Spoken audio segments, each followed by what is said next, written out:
तो ये आपको क्लास 8 का ज्योग्राफी होगा, जो आपको क्लास 8 का एनसीईआरटी क्लास 8 का ज्योग्राफी अध्याय दूसरा होगा। अध्याय दूसरा में आपको यहाँ पर भूमि, मृदा, जल। अध्याय दूसरा में आपको यहाँ पर हम भूमि, मृदा, अध्याय जो दूसरा आपके यहाँ पर देख लीजिए, इसमें हम भूमि, मृदा, जल, प्राकृतिक वनस्पति और वन जीवन संसाधन के बारे में पढ़ेंगे। इसके बारे में इसमें हम यहाँ पर भूमि, मृदा, जल, भूमि, मृदा, जल, प्राकृतिक वनस्पति और वन जीव संसाधन, भूमि, मृदा, जल, प्राकृतिक वनस्पति और वन जीव संसाधन के बारे में पढ़ेंगे। तो आइए इसको हम शुरू करें। यहाँ पर आपको देखिए land, soil, water, natural vegetation and wildlife लाइफ रिसोर्सेज हो गया। देखिए land, soil, water, natural vegetation and wildlife लाइफ रिसोर्सेज जो आपके यहाँ पर देख रहे हैं। देखिए आप क्या देखिए land, soil, water, natural vegetation and wildlife लाइफ रिसोर्सेज। भूमि आपको देखिए लैंड मतलब आपको तो भूमि, सॉइल मतलब होता है मृदा या मिट्टी जिसे बोलते हैं, वाटर मतलब पानी, नेचुरल वेजिटेशन देखिए नेचुरल वेजिटेशन मतलब प्राकृतिक वनस्पति होता है। तो नेचुरल वेजिटेशन मतलब क्या आपको होता है, प्राकृतिक वनस्पति को नेचुरल वेजिटेशन बोलते हैं। और आपको वाइल्ड लाइफ रिसोर्सेज को बोलते हैं यहाँ पर क्या, वन्य जीव संसाधन बोलते हैं। तो वाइल्ड लाइफ रिसोर्सेज को क्या बोलते हैं, वन्य जीवन संसाधन बोलते हैं। वन्य जीवन संसाधन किसको बोलते हैं, वाइल्ड लाइफ रिसोर्सेज को बोलते हैं। अब यहाँ पर आप ये देखिए क्या कि इसको हम देखिए तंजानिया, अफ्रीका के छोटे से गाँव में तंजानिया, आपके यहाँ देखिए क्या आपको सबसे पहले यहाँ पे ये दो चीज़ आपको पढ़ लेते हैं, उसके बाद उससे आप बुक शुरू करेंगे। तो सबसे पहले आप यहाँ देखिए क्या कि आओ कुछ करके सीखते हैं। देखिए जिस पर आओ कुछ करके सीखते हैं उसको बोलते हैं अंग्रेजी में लेट्स डू बोलेंगे आपको। देखिए लेट्स डू। देखिए जिस प्रदेश में आप रहते हैं उस प्रदेश में भूमि, मृदा के प्रकार, जल उपलब्धता का परीक्षण करें। जिस प्रदेश में आप रहते हैं उस प्रदेश में भूमि, मृदा के प्रकार, जल उपलब्धता का परीक्षण करें। अपनी कक्षा में परिचर्चा करें कि किस प्रकार लोगों की जीवनशैली इनके द्वारा प्रभावित हुई है। देखिए जिस प्रदेश में आप रहते उस प्रदेश में भूमि, मृदा के प्रकार, मृदा के प्रकार तथा जल उपलब्धता का परीक्षण करें। अपनी कक्षा में परिचर्चा करें कि किस प्रकार लोगों की जीवनशैली इनके द्वारा प्रभावित हुई है। हम इसको इस तरह से अंग्रेजी में बोलेंगे। देखिए observe the land and type of soil and water ability in the region you live. देखिए discuss in your class how it have influenced the life style of people there. तो how it has influenced the life style of people there.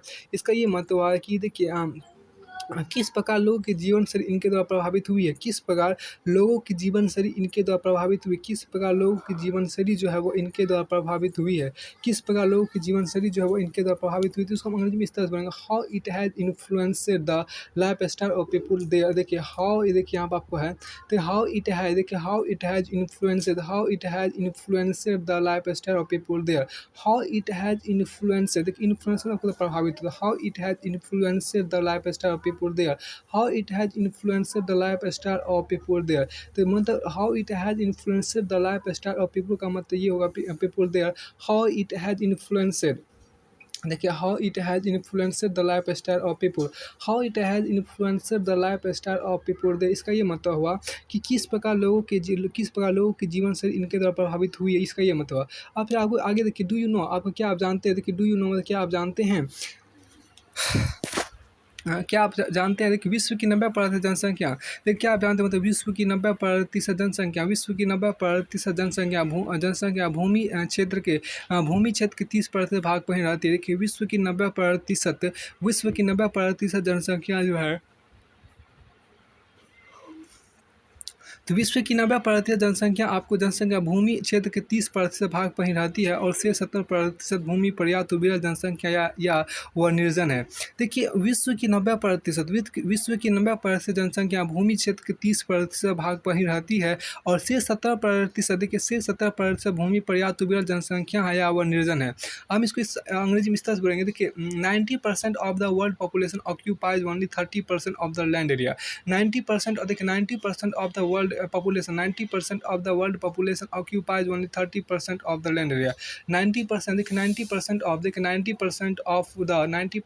the world population 90% तो 90% of the world population 90% of the world population occupies only 30% of land area. 90% of the world population 90% of the world population occupies only 30% of the land area. The remaining 70% of the land is either sparsely populated or uninhabited. देखिए 90% of the world population occupies only 30% of the land area. The remaining 70% of the land is either sparsely populated or uninhabited or uninhabited। देखिए आपको sparsely populated का मतलब ये आपको हो गया क्या, विरल जनसंख्या। स्पार्सली पॉपुलेटेड में आपको विरल जनसंख्या हो गया। और अनइनहेबिटेड मतलब क्या होता है, निर्जन, मतलब जहाँ पर लोग आवास नहीं करते। अब यहाँ पर आपको ये दोनों हो गया। फिर हम इसके आगे आपके यहाँ पर है, देखिए कुछ आपके यहाँ पर आप कुछ करके सीखते हैं, इसको भी देख लीजिए, आप कुछ करके सीखते हैं। देखिए यहाँ पर आपको कहा गया है कि इस बातचीत को देखिए। देखिए आस पड़ोस में, देखिए अपने घर पड़ोस में कुछ बुजुर्ग व्यक्तियों से बात करें और पिछले कुछ वर्षों में हुए भूमि उपयोग परिवर्तन के विषय में सूचना एकत्र कीजिए। अपने घर पड़ोस के देखिए अपने घर पड़ोस देखिए अपने घर पड़ोस में कुछ बुजुर्ग व्यक्तियों से बात करें और पिछले कुछ वर्षों में हुए भूमि उपयोग परिवर्तन के विषय में सूचना एकत्रित कीजिए।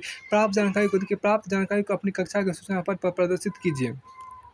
हम इसको इस तरह से अंग्रेजी में बोलेंगे। देखिए आपके यहाँ पर क्या है, लेट्स डू, देखिए टॉक टू, देखिए यहाँ पर क्या, talk to some elderly person. देखिए talk to some elderly person in your family or neighbourhood and collect information about changes in the land use over the years in the place where you live. देखिए display your findings on a bulletin board in your classroom. देखिए talk to some elderly person in your family or neighbourhood and collect information about changes in the land use over the years in the place where you live. Display your findings on a bulletin board in your classroom. आइए सब यहाँ से हम book की शुरुआत करते हैं। इसमें आपको सबसे पहले आपके यहाँ पर देखिएगा कि in a small village in Tanzania Africa. देखिए इन ए स्मॉल विलेज है, यहाँ आपको है इन ए स्मॉल विलेज। तो अब यहाँ देखिए क्या कि इसको हम देखिए तंजानिया अफ्रीका एक छोटे से गांव में in a small village in Tanzania Africa Mamba. देखिए Mamba gets up very early in the morning to fetch water. She has to walk a long way and returns after a few hours. She then helps her mother in the house and joins her brother in taking care of their goats.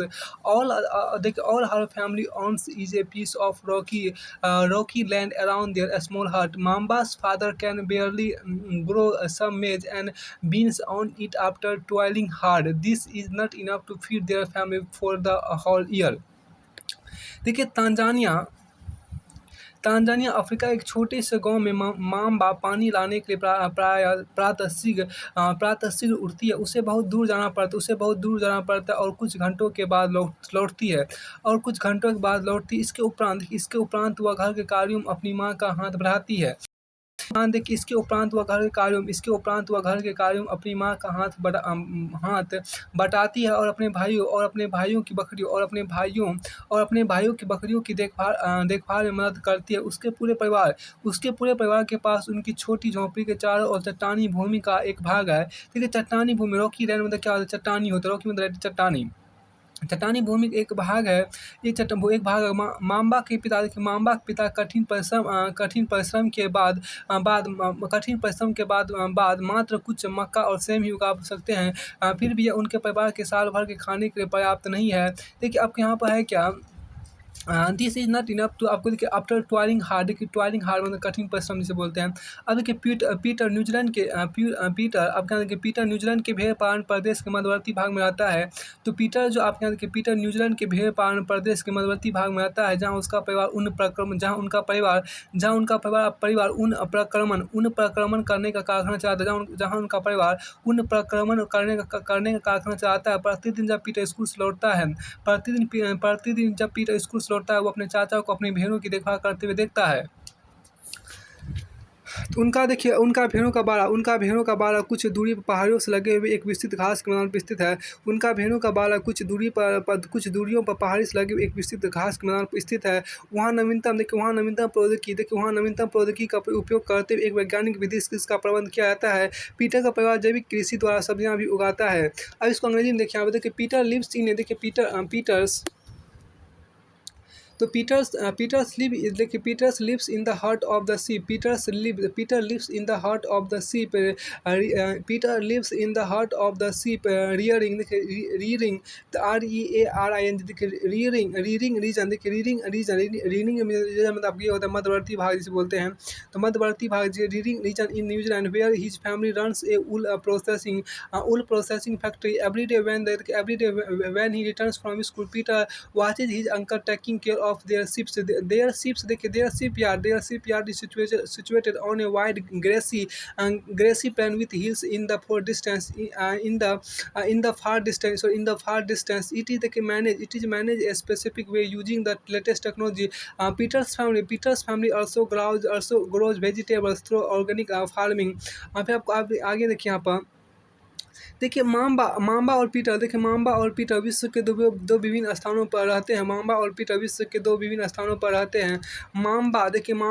Mamba और Peter विश्व के दो विभिन्न स्थानों में रहते हैं और उनके जीवन व्यतीत करने में बहुत अंतर है। माम्बा और पीटर विश्व के दो विभिन्न स्थानों में रहते हैं और उनके जीवन व्यतीत करने में बहुत अंतर है। यह विभिन्नता भूमि की गुणवत्ता, यह विभिन्नता आपको भूमि की गुणवत्ता, मृदा, जल, प्राकृतिक वनस्पति, प्राणियों और प्रौद्योगिकी उपयोग की भिन्नता कारण है। इन स्थानों एक दूसरे से भिन्न होने का मुख्य कारण इस प्रकार के संसाधनों की उपलब्धता है। अब हम देखिए Mamba and Peter stay in two different parts of the world and lead very different lives. देखिए this difference is because of the differences in the quality of land, soil, water, natural vegetation, animal, and the usage of technology. The ability of such resources is the main reason places differ from each other. The ability of such resources is the main reason places differ from each other. देखिए mamba और Peter विश्व के दो विभिन्न स्थानों में रहते हैं और उनके जीवन व्यतीत करने में बहुत अंतर है।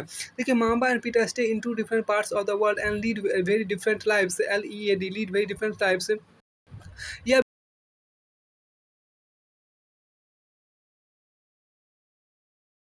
की भिन्नता कारण आपको है।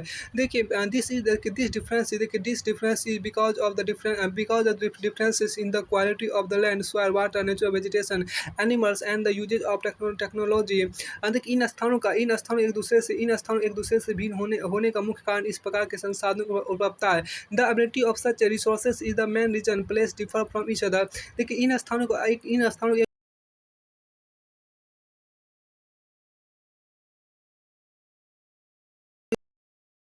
तो फिर आप आगे यहाँ पर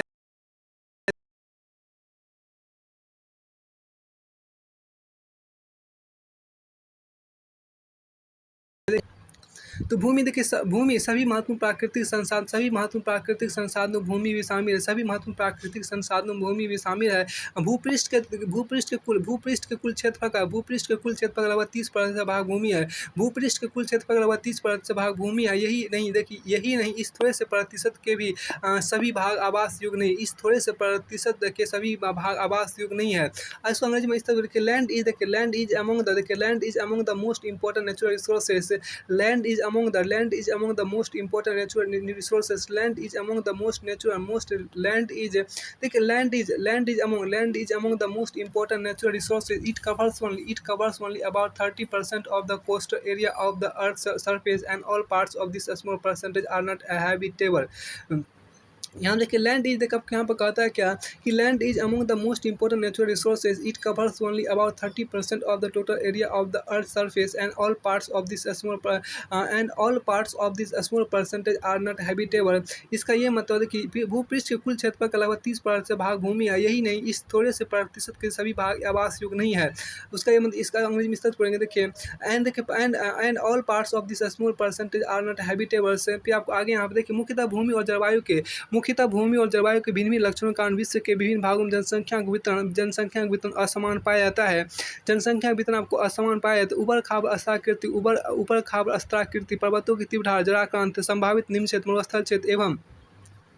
मरुस्थल क्षेत्र एवं संघन वन क्षेत्र सामान्यतः विरल अथवा निर्जन है। उर्वर मैदानों पर आपको देखिए उर्वर मैदानों और नदी घाटियों में कृषि की उपयुक्त भूमि उपलब्ध है। उर्वर मैदानों और नदी घाटियों में कृषि की उपयुक्त भूमि उपलब्ध है। इसलिए यह स्थान विश्व में के संघन बसे क्षेत्र हैं। आपको आगे देखिए the uneven distribution of population in different parts of the world is mainly due to varied characteristic of land and climate. The rugged topography, steep slopes of the mountain, long-lying areas susceptible to water, longing देखिए longing desert longing फिर आपको है logging desert areas, thick forested areas are normally sparsely populated और inhabited. Plains and river देखिए plains and river valleys offer suitable land for agriculture. Hence these are the densely populated areas of the world. फिर आपको आगे यहाँ पर है देखिए इसको एक बार फिर से देखिए, इसमें आपको RUGG का क्या मतलब, इसको एक बार फिर से देखिए यहाँ पर लेकिन इनको रगेड पढ़ा है। The uneven distribution of population in different parts of the world due to varied characteristic of land and climate. देखिए आपको the rugged topography steep slopes of mountains, low lying areas susceptible, देखिए low lying areas susceptible to water, loggings आपको देखिए logging desert area, thick forest area are normally sparsely populated or uninhabited. Plains and river valleys offer suitable land for agriculture. Hence, these are the densely populated areas of the land. अब हम देखिए इसको हम इस तरह से अंग्रेजी में बोलेंगे। देखिए आपको यहाँ पर है क्या, इसको हम इस तरह से अंग्रेजी में कहेंगे। देखिए आपको क्या मुख्यतः भूमि और जलवायु के भिन्न लक्षणों के कारण विश्व के विभिन्न भागों में जनसंख्या का वितरण असमान पाया जाता है। मुख्यतः भूमि और जलवायु के भिन्न लक्षणों के कारण विश्व के विभिन्न भागों में जनसंख्या का असमान वितरण पाया जाता है। तो इसको हम इस तरह से पढ़ेंगे। देखिए the uneven distribution of population in different parts of the world is mainly due to varied characteristic of land and climate. आपके यहाँ पर देखिए नहीं, क्लाइमेट मतलब क्या, जलवायु हो गया। अब देखिए ऊबड़ खाबड़ अस्त्राकृति। तो अब यहाँ देखिए रग्ड मतलब क्या होता है, ऊबड़ खाबड़ RUGG जो हम देखिए उसका ऊबड़ खाबड़ होता है। और आपको टोपोग्राफी मतलब क्या होता है, अस्त्राकृति आपको होता है। देखिए पर्वतों की तीव्र ढाल बोलते हैं। देखिए steep slope of the mountain, steep slopes of the mountain मतलब पर्वतों का तीव्र ढाल होता है। पर्वतों का तीव्र ढाल। देखिए जलाक्रांत संभावित निम्न क्षेत्र, जलाक्रांत संभावित निम्न क्षेत्र इसको बोलते हैं। ठीक है, जलाक्रांत संभावित निम्न क्षेत्र को क्या बोलते हैं, लो लाइंग एरियाज बोलते हैं। लो लाइंग एरियाज आपको देखिए मरुस्थल क्षेत्र एवं संघन वन क्षेत्र शांत विरल अथवा निर्जन है। देखिए low lying areas susceptible two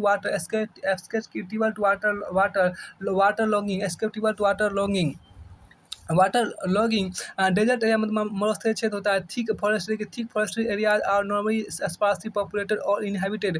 planes and river valleys offer suitable land for agriculture. Hence these are the densely populated areas of the world. यहाँ से देखिए आपको ये बड़ा जो पार्ट है इसको